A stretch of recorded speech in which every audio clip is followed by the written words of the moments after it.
무릎 앞쪽이 쑤시고 뻑뻑한 느낌이 들고 통증을 유발하기도 합니다. 또 연골연화증에 의해 무릎을 움직일 때 딸깍하는 소리나 걸리적거리는 느낌을 받기도 합니다. 그러나 딸깍거리는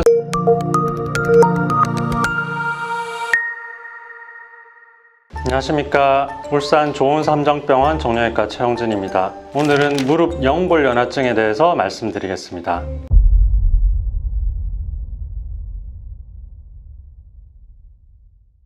관절 사이에서 스펀지처럼 충격을 흡수하는 연골은 70%가 수분이며 나머지는 콜라겐과 당, 단백 등으로 구성되어 있습니다. 무릎 연골의 경우 우리가 걷거나 움직일 때 무릎 관절의 충격을 그대로 흡수하는 역할을 수행하는 동시에 뼈의 손상을 막아주고 보호해주는 중요한 조직이라 하겠습니다. 뼈의 양말단에 붙어있는 연골이 마모되어 표면의 관절이 닳게 되고 표면 탄성력이 감소하게 됩니다. 이때 무릎 관절을 움직일 때 소리가 나고 통증을 일으키는 질환은 무릎 연골연화증 혹은 슬개골 연골연화증이라 합니다. 현재는 퇴행성 관절염의 전 단계로 알려져 있습니다. 이 질환은 슬개골 관절 연골의 연화 현상을 주 병변으로 하는데 특별한 원인 없이 발생한 자연 발생형과 외상 또는 하지 정렬 이상 등의 구조적인 문제로 인한 2차 발생형이 있습니다.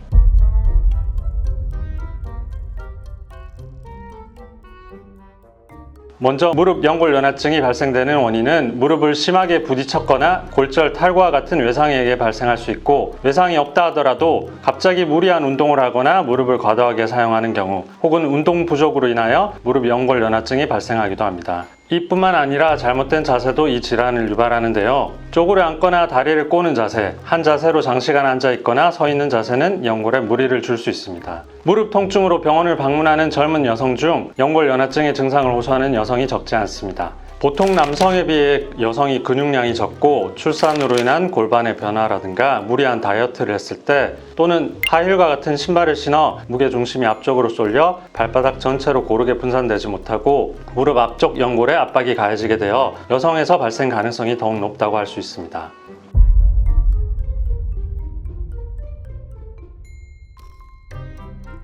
무릎 연골연화증 증상의 가장 큰 특징은 무릎 관절 앞쪽에 발생하는 둔한 통증입니다. 이 통증은 계단을 오르내릴 때 또는 한 자세로 오래 앉아 있을 때 더욱 심해집니다.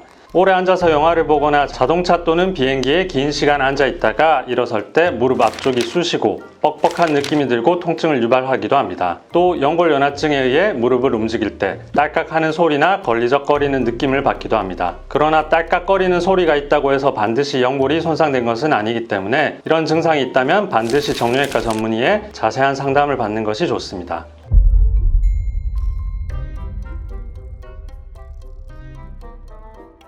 먼저 임상 증상으로 의심을 한 후 가장 유용한 진단법은 자기 공명 영상 촬영 MRI입니다. MRI는 반월상 연골, 내외측인대, 전후방 십자인대, 관절 연골 골절에 대해 가장 정확한 진단을 할 수 있는 방법으로 진단 정확도는 95에서 100% 정도입니다. 단순 방사선 검사 엑스레이는 무릎 연골연화증의 확진 방법은 아니지만 진료에 있어 관절의 구조적 문제로 인한 2차적 원인을 감별하고 퇴행성 변화 정도 파악을 위해 시행하게 됩니다.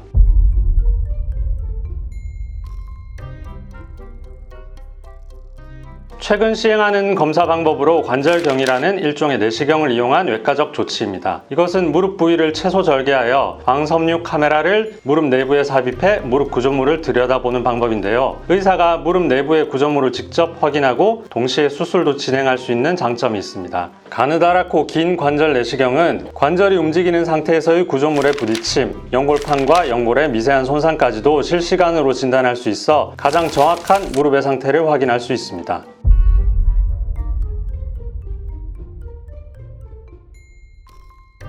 무릎 연골연화증은 증상이 심하지 않은 경우라면 대개 보존적 치료로 치료합니다. 초기에 안정시키면서 따뜻한 찜질을 하고 활동량을 줄입니다. 증상에 호전이 없으면 약물치료, 주사치료, 물리치료와 같은 비수술적 치료를 고려해 볼 필요가 있습니다. 하지만 연골은 한번 손상되면 재생이 어렵기 때문에 질환을 조기에 치료하지 않고 방치할 경우 퇴행성 관절염을 앞당기는 원인이 될 수 있습니다. 만약 조기 치료 시기를 놓쳤거나 이미 연골 손상이 심하다면 앞서 말한 관절 내시경 수술을 통해 치료할 수 있습니다. 관절 내시경 수술은 염증 조직을 끌어내고 손상된 연골을 고르게 하는 치료법으로 손상 부위와 정도를 정확히 확인하고 치료까지 병행할 수 있는 가장 효과적인 치료 방법입니다.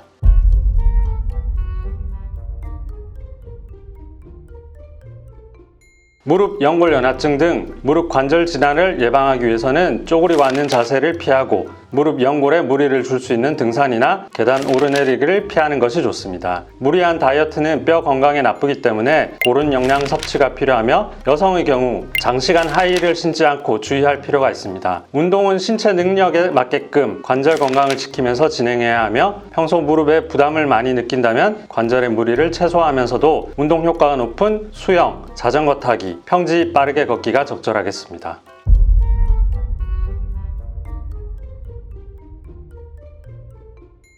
퇴행성 관절염은 관절을 보호하는 연골이 노화로 마모되어 관절을 이루는 뼈와 인대 등이 손상되고 이로 인해 염증과 통증을 일으키는 대표적인 노인성 질환이라고 할 수 있습니다. 체중 대부분을 지탱하고 있는 무릎 관절에 많이 발생합니다. 최근에는 비만, 운동 부족, 다이어트를 위한 강도 높은 운동 등으로 젊은 층 사이에서 퇴행성 관절염 환자가 증가하고 있다는 보고가 있기도 합니다. 퇴행성 관절염의 가장 흔하고 초기에 호소하는 증상은 관절염이 발생한 관절 부위의 국소적인 통증입니다. 통증은 초기에는 해당 관절을 움직일 때 심해지는 양상을 보이다가 병이 진행되면 움직임 여부에 관계없이 지속적으로 나타나기도 합니다.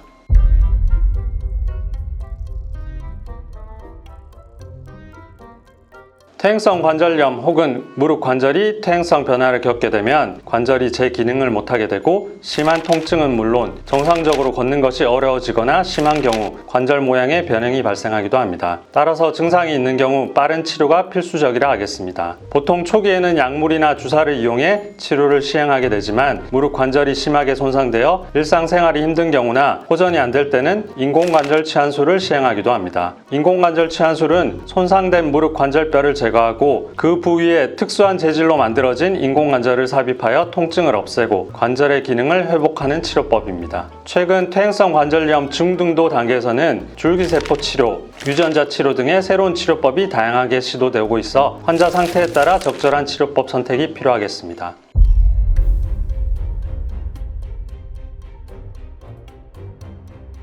앞서 말씀드렸듯이 무릎 연골연화증을 계속 방치하면 퇴행성 관절염으로 발전할 가능성이 높기 때문에 조기에 치료받는 편이 좋습니다. 하지만 치료보다 더욱 중요한 것은 바로 예방입니다. 이를 위해서는 기본적으로 체중을 줄이고 허벅지 근육을 강화시키는 훈련을 무리하지 않는 선에서 하는 것이 중요합니다. 그러나 이러한 예방법에도 불구하고 무리한 운동이나 다른 요인으로 연골연화증이라 의심되는 증상이 나타났다면 반드시 정형외과 병원을 방문하여 상담 및 체계적인 치료를 계획하는 것이 중요합니다.